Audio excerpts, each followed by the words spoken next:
آثار باقی مانده از زمان صفویه و قاجار، خانه‌های گلیه توسط ارامنه ساخته شده. قدمت بعضی از آنها به 200 الی 300 سال میرسه، با سقف‌های بلند و محکم. پهنای دیوارها رو نگاه کنید، هر کدوم 1 متر، بیش از 1 متر پهنا داره.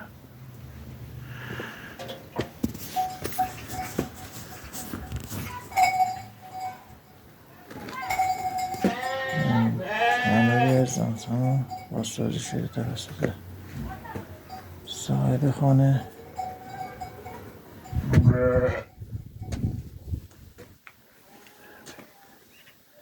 درب چوبی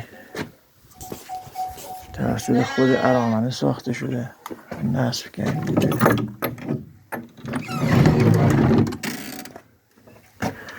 متاسفانه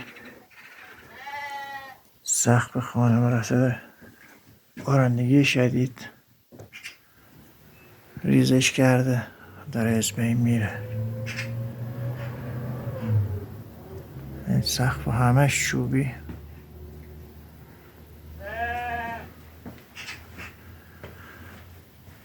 این مناظر به عنوان انباری و برای پخت نان استفاده.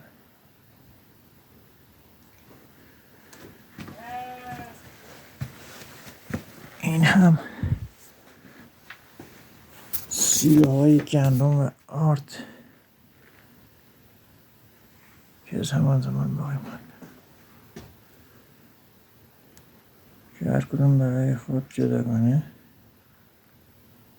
در مخصوص و از سقف ورودی مخصوص ریختن گندم و آرد.